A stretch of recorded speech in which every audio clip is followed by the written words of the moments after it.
네, 시선 집중의 대미를 장식하는 비컨 뉴스 시간입니다. 이종훈 작가 모셨습니다. 어서 오세요. 안녕하세요. 네, 오늘 어떤 소식입니까? 네, 오늘은 고발당한 사랑의 불시착. 아, 저도 어제 이 뉴스 봤어요. 네. 네. TVN에서 방영되고 있는 현빈, 손혜진 주연의 드라마죠. 사랑의 불시착이 네. 국가보안법 위반 혐의로 경찰에 고발당했다. 네. 이런 뉴스 어제 다 보셨을 거예요. 저는 그 이 얘기하면 저도 혹시 국가보안법에 걸리나요? 저는 어떤 극중 인물 중에 표치수가 제일 귀엽던데.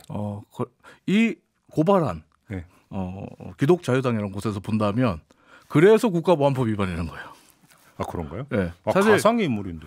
기독자유당이 지금 그 이야기하고 있는 게 드라마에 등장하는 북한군이나 북한 인민들이 실제보다 많이 미화됐다. 아, 잠깐만. 제 지금 네. 발언이 그렇죠. 북한군을 미화한 그래서 발언인가요? 기독자유당이 걸린다고 제가 말씀드린 거예요. 그러니까 북한군은 카리스마 넘치고 귀엽고 남한 여성을 보호하는 아주 평화적인 인물로만 나오고 네. 드라마가 아주 국보법상 찬양 고무죄에 해당되는 범죄를 저질렀다라면서 고발을 하고 있습니다. 엄마야. 그런가요? 네. 근데 허구잖아요. 그렇죠. 드라마 네. 시작 전에 픽션이라고 또 나와요. 아, 네. 공지도 나와요. 자, 네. 그럼 이게 국가법 적용이 되는 겁니까, 그러면? 색깔론을 씌우고 뭐 이렇게 말하는 건 자유입니다만 네. 법적으로 국보법, 국가보안법을 적용하기는 어렵다 이렇게 봐야 되겠고 방금 말씀하신 대로 이제 누리꾼들 역시도 이제 야 드라마를 가지고 개그로 봤네, 너무 황당하다.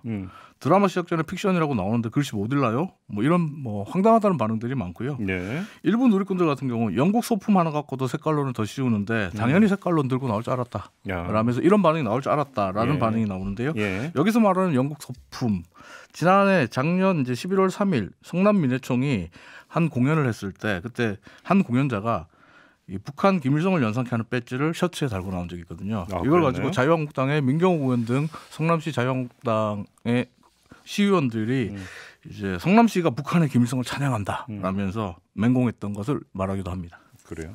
근데 지금 그 기독자유당이라고요? 네네, 기독자유당. 어떤 곳이에요? 지난 총선에서 나왔던 곳이에요. 아, 예. 네. 예. 네, 지금은 그 대표가 아니고 앞에서 물러나긴 했습니다만 광화문에서 보수 집회를 이끌고 있는 정광훈 목사가 실질적으로 이끌고 있는 군소 정당인데요. 지금 유튜브에 기독자유당의 성명사가 떠 있습니다. 네. 한번 여러분 참고해 주시기 바라고요. 이건 지난 8일에 올렸죠. 지난 8일에 올렸는데 네. 이미 그게 올라올 때 좀 황당했는데 그냥 그럴 수 있겠다. 성명서를 내는 건 자유니까 했는데 경찰에 이렇게 고발까지 했어요. 그래서 알겠습니다. 경찰도 좀 난감해하고 있는 그런 상황입니다. 근데 뭐 저는 그 예를 들어서 이 드라마가 정말로 북한군이나 이런 걸 어떤 미화를 했는지도 모르겠으나 네. 대한민국 국민들이 지금 뭐 그 혹할 네. 이런 건 아니지 않습니까? 그렇죠. 네? 그러니까 그 사실 저도 예전에 그 이 사랑의 불시착 관련해서 트위터를 보다 보면 정말 100개 중에 1개 이런 비슷한 글이 올라오긴 했어요. 아니, 100개 중에 북한- 1개 예. 이제 북한을 너무 미화하는 거 아니냐라는 예. 글이 올라오긴 했지만 이걸 어떻게 보면 군소 정당이긴 합니다만 그래도 정당을 표방하는 곳에서 이걸 공개적으로 문제 제기를 하고 이렇게 얘기한다는 거 좀 그 납득하기 좀 어렵다 이렇게 봐야 되는데 제가 어제 이 기독자유당에서 자유기독당에서 이제 그 행사를 했거든요. 전당대회 행사를 했는데 여기 이게 기독자유당 전당대회에서 가장 좀 황당한 말을 들었던 게 정광훈 목사가 2시간 반 행사에서 1시간 이상 그 마이크를 쥐고 연설을 했어요. 뭐 그거야 자유고요. 예, 근데 이제 여기서 이런 말을 했습니다. 이번 총선에서 기독자유당에서 비례대표 2명을 만들고 이 2명이 당선되면 한 달 만에 사표를 내고 그 다음 순번들이 국회에 들어가고 이런 식으로 운영하겠다.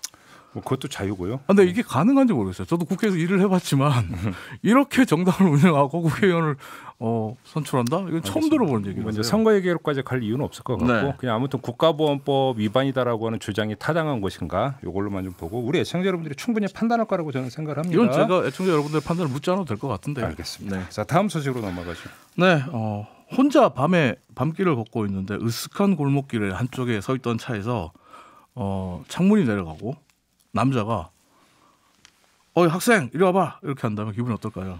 아, 모골이 성윤해 좀 무서워지죠. 혼자 예, 걷고 있는데. 예. 근데 이런 일이 실제로 벌어졌습니다. 옛날에 예. 20년 전에 그 이런 사건이 몇 번 있었어요. 뭐냐면 납치를 해서 90년대 초반에 인신매매 흥행할 때 이런 인신매매 일이 해서 뭐 많았죠. 저기 뭐냐면 배 태웠다 이런 얘기 예, 예. 뉴스가 여러 예. 딱 그게 저는 연상이 네. 되는데. 근데 이런 일이 최근에 벌어졌어요. 지난 15일에 응답하라 동두천이라는 페이스북에 필독이라는 제목으로 이런 내용이 올라왔고 지금도 무섭고 손과 몸이 떨린다. 혼자 귀가하시는 분들 이걸 보고 꼭 조심해라. 직접 겪은 분이 올린 거예요? 당부의 글이 올라왔어요. 그래서 이제 그 밑에는 무섭다, 조심하자라는 내용의 댓글이 1000여 개가 넘게 달리는 등 누리꾼 사이에서 좀 화제가 되기도 했습니다. 근데 이거 어떻게 된 얘긴데요? 근데 이게 그 반전이 있습니다. 네. 반전이 있는 게 어이 학생 이리 와봐라고 불렀던 사람이 경찰입니다. 경찰 왜 불러요? 예. 경찰이 혼자 어두운 길을 걷고 있는 시민을 발견하고 네. 안전한 귀갓길을 도와주려고 말을 걸었는데 오해가 생겼다. 예. 그래서 이게 어떻게 보면 15일에 이 글이 올라왔을 때는 응답하라 동두천이라는 페이스북에서 이게 화제가 됐어요.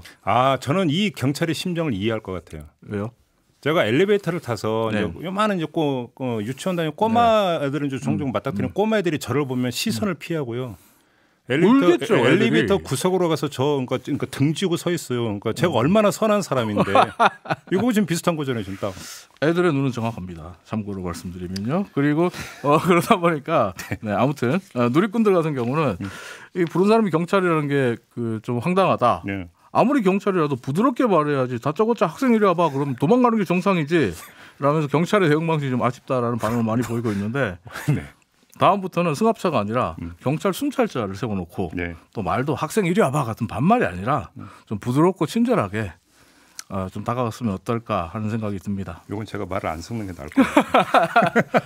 엘리베이터에서 애들에게 부드럽게 다가가시길 권유해드립니다. 저는 아주 그 화사한 미소만 던지는 듯 그러더라고요. 마무리하겠습니다. 요건 애청자 여러분들 판단에 맡길게요. 이종훈 화사한 작가였습니다. 미소. 네, 감사합니다.